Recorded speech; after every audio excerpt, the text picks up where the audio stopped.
Good Saturday morning, everyone, and welcome into today's daily Bible reading for January the 21st. Today we are reading together in Genesis chapter 26. I hope that you have had a wonderful week. I appreciate so much you taking the time to read along with me on this Saturday as we're continuing to make our way through the story of Genesis. And in fact, today is the first chapter of the second half of Genesis. Genesis has 50 chapters, so a little quick math there tells me that having read the first 25 chapters, that we are halfway through Genesis, and here begins the second half of the story containing so much history, which tells us a lot about the rise and fall of nations, why that happens, and where nations have come from. It tells us a lot about why the world is the way that it is. It tells us what God is doing about the problem of sin, and it teaches us a little bit about ourselves, gives us good examples that we can follow and some negative examples that we can learn from as well. Negative examples of things that we need to try our best to avoid. I appreciate so much you tuning in today. Let's go ahead and get the text up on the screen for us so we can read together here in Genesis chapter 26. Again, I'm really thankful for you taking the time to read along with me today. Here in Genesis chapter 26, we are reading in verse number 1. Genesis 26 and verse number 1. This is a little precursor here. This is the only chapter that specifically focuses on Isaac. There's a lot of chapters that focus on Abraham. Chapters 12 through 25 basically focus on Abraham, but Isaac is going to show himself to be a very different type of character. Abraham's very outgoing, he's very active, he does a lot and says a lot, but Isaac not so much. Isaac is much more of a reserved character. He is a much more passive character. Again, this is the only chapter where he is the main focus, where he is the point of action. And really, even within this chapter, he doesn't do all that much. Although we are going to see that some of the failings and shortcomings of his father, well, we see that within the son as well here in Genesis chapter 26. So keep that in mind. Keep that in mind, the reality here that we're seeing, what we're seeing in this chapter, that's it concerning Isaac. This is going to be the majority of his action. This is going to be the majority of how he is active within this story. So keep that in mind as we're reading through it together. Genesis 26, verse number 1. There was another famine in the land in addition to the one that occurred in Abraham's time. And Isaac went to Abimelech, king of the Philistines, at Gerar. The Lord appeared to him and said, "Do not go down to Egypt. Live in the land that I tell you about. Stay in this land as an alien, and I will be with you and bless you. For I will give all these lands to you and your offspring, and I will confirm the oath that I swore to your father Abraham. I will make your offspring as numerous as the stars of the sky. I will give your offspring all these lands, and all the nations of the earth will be blessed by your offspring, because Abraham listened to me and kept my mandate, my commands, my statutes, and my instructions." So Isaac settled in Gerar. When the men of the place asked about his wife, he said, "She is my sister." For he was afraid to say my wife, thinking, the men of the place will kill me on account of Rebekah, for she is a beautiful woman. When Isaac had been there for some time, Abimelech, king of the Philistines, looked down from the window and was surprised to see Isaac caressing his wife Rebekah. Abimelech sent for Isaac and said, "So she really is your wife? How could you say she is my sister?" Isaac answered him, "Because I thought I might die on account of her." Then Abimelech said, What have you done to us? One of the people could easily have slept with your wife, and she would have brought guilt on us, and you would have brought guilt on us. So Abimelech warned all the people, "Whoever harms this man or his wife will certainly be put to death."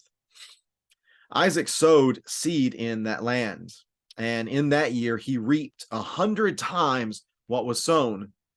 Notice the author of Genesis specifies here that Yahweh blessed him. And the man, referring to Isaac, became rich and kept getting richer until he was very wealthy. He had flocks of sheep, herds of cattle, and many slaves, and the Philistines were envious of him. Philistines stopped up the wells that his father's servants had dug in the days of his father Abraham, filling them with dirt.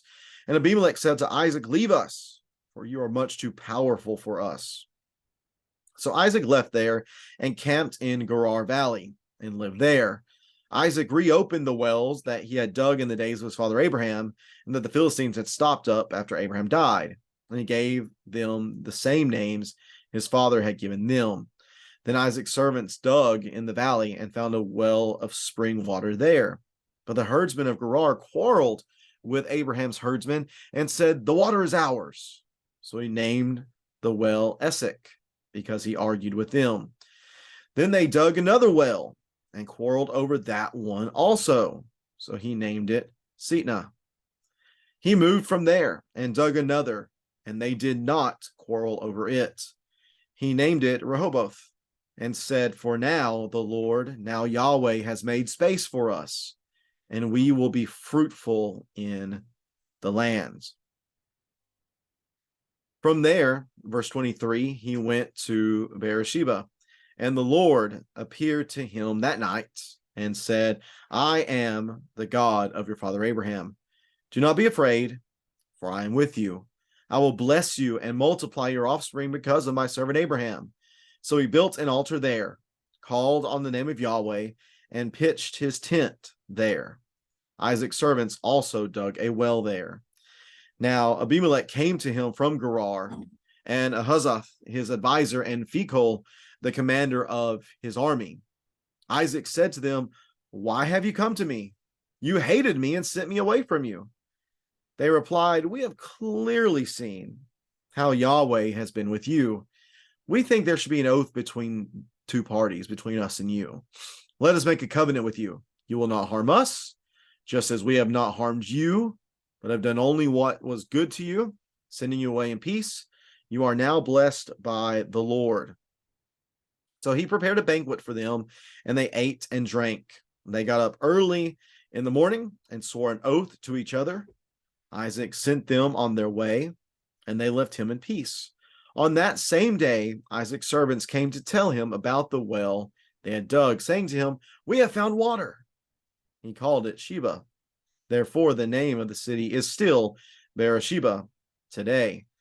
When Esau was 40 years old, he took his wives, Judith, son of Beeri, the Hittite, and Basemath, daughter of Elon, the Hittite. They made life bitter for Isaac and Rebekah. And that is Genesis chapter 26. Genesis chapter 26. All right, so let's think about what we find here within this text. And again, of course, this text is the lone text that really focuses on the actions of Isaac. And I scrolled way too far. Let me get back down here to chapter 26. The first thing we're going to see about Isaac is that there are going to be a number of echoes within this chapter. One of the echoes being that now there is another famine within the land. How is Isaac going to respond to it? Well, whenever there's a famine in the land, he takes off and goes to the land of Gerar, it seems. And that would, I believe, if my geography is correct, that's going towards the land of Egypt, which we remember chapter 12. Excuse me, my lip is itching here. Chapter 12, the famine that Abraham and his family experienced moved them to Egypt. He chose to go to Egypt instead of staying in the land. Well, here we have Yahweh appearing to Isaac and telling him explicitly, "Don't go to Egypt. I know that your father went there. You don't go there. You stay here. You be an alien here, and I will be with you, and I will bless you. And I'm going to end up giving this land to your offspring. And I will confirm the oath that I swore to your father Abraham." And he goes through and affirms all of the promises made to Abraham. They are now affirmed to Isaac. But I want to note that in verse number 5, part of the reason that this is going to be affirmed with Isaac is because of the faithfulness of Abraham. That God's faithfulness is working together with Abraham's faithfulness, and it is bringing about this good result, the result of Isaac being blessed by the Lord. And notice, he listened to me. Abraham listened to me. He listened to my mandates, my commands, my statutes, my instructions, and his family is blessed. So there is an assumption here And I believe the Lord is desiring for Isaac himself to come to, that if I will do these things as well, good things will happen. Isaac, in this instance, makes a good decision, and he ends up staying where he is and settles in Gerar. Now, unfortunately, there are some characteristics, it seems, that are shared between the father and the son here. Same type of issue as we saw in chapter 12, and that we see later on as well with another Abimelech, between the Abimelech of Abraham's time and the Abimelech of Isaac's time. It is possible, I guess, that these could be the same Abimelechs. I think that would mean, though, that the Abimelech originally would have been very young and he would have been much older at this time. Or it could be that, again, the ruler of this area, the Philistine area of Gerar, his name being Abimelech, could be like Pharaoh, how all the leaders of Egypt are called pharaohs, similar to what we might see with Rome as well. The Caesars, maybe here they are known as Abimelechs, or it could be a family name passed on from generation to generation. Regardless of what the issue is, there's fear here on the part of Isaac. And the fear that is experienced by Isaac causes him to do as his father did, to say that Rebekah is his sister, which, if I'm correct here, that definitely is not right. He's not a sister, but instead, I think maybe a cousin, if my genealogy, my family tree work there is correct, some sort of cousin. I could be wrong about that, but I think that is the case. Let me see here. Let's see if I can read real fast and figure out whether that was the case. I don't think so. I'm pretty sure she would be a cousin of some sort. Regardless, he says, she's my sister, and this seems to go on for some time. The timing of this story is a bit weird. There's some thought that the chronology of this chapter is a bit off, and that's okay. Chronology isn't absolutely needed in order to tell the biblical story. That's not something that is demanded, so we could just have different snapshots of Isaac's life at this time. But nonetheless, it seems almost as if they have been able to hide this for some time. And then there's one day whenever there's somewhere where Abimelech can see. And the way the CSB reads is that Isaac was caressing his wife, Rebekah. Others say, there's other translations that might mean something along the lines of he was laughing with Rebekah. Basically, he was behaving in a way with Rebekah that you would not expect for a brother and sister to behave between themselves. So Abimelech, once again, a pagan, calls out this patriarch, rebukes him for his deceit, and says, hey, you could have brought a whole lot of trouble upon my people. Your deception could have caused trouble for my people. That's not okay. But still, he extends to Isaac kindness, and he says, I'm going to tell everybody not to mess with y'all, and I expect for you to appreciate that and to show appreciation through obviously living well among us. Well, Isaac does live well among them. He actually begins to become a farmer of some sort. He sowed seed. I don't think I recall Abraham ever sowing seed. I don't think he was much of a farmer, but we see Isaac doing that here within the story. And he had extraordinary success with that, an extraordinary amount of yield. Sometimes you might get 25 times, sometimes you might get 50 times, but to get 100 times what you've sown is simply incredible. And the Genesis author shows us that this was the Lord, it was Yahweh who had blessed him, and he became rich, he became wealthy, and so much so with his flocks and his herds and his slaves that the Philistines within the land of Gerar became envious of him. They stopped up his wells. They caused issues for him. They filled them with dirt. And Abimelech finally says, hey, you just need to go and take off. You're too powerful for us. They were intimidated. They were envious of his wealth. They were also intimidated by his power. So he takes off. He goes to the Gerar Valley. He opens up some wells there. But unfortunately, the Philistines quarrel with them there. The herdsmen of Gerar quarrel with Isaac. And they say, this water's ours. So he names the water there Esek, which is a term for argument. Naming of wells was something that really told a lot of the story of those wells. We see that first. Second, They go a little further. They dig another one. They crawled over that one as well. That one's named Sitnah, which means hostility. And finally, it seems that Isaac has gone far enough away that once he opens up these wells, there's no longer an issue. They don't quarrel over that. So he names that well Rehoboth, which means open spaces, because he says the Lord has made space for us and we will be fruitful in the land. I believe he's confident. Isaac is showing confidence here in God's promises and that he will provide for Isaac as he has promised to do so. So from there, they go on to Beersheba, and Yahweh appears to him at night, and he again affirms the covenant. He speaks of himself being the God of your father Abraham. Don't be afraid, for I am with you. I will bless you and multiply you. And again, he specifies here because of your father Abraham, because of him being my servant, being faithful to me, I will be with you and bless you. So there's an altar that is built. Isaac specifically says that he calls upon the name of the Lord, and they dig a well there also. Following this in verse 26, Abimelech and Ahazath and then Phicol, they come to Isaac and they want to make a covenant with him. And yet Isaac here just calls them. He calls out their inconsistency, because remember, last thing we read about Abimelech's telling him he needs to leave because you're too powerful. Well, now here comes Abimelech. Here comes his advisor. Here comes the commander of his army. And Isaac says, well, why have you come to me? You hated me and sent me away from you. Well, why are you coming to me now? Well, they're coming to him now because they have to eat a little bit of humble pie, recognizing that Isaac has become so strong and mighty that to be at odds with him would be a bad idea.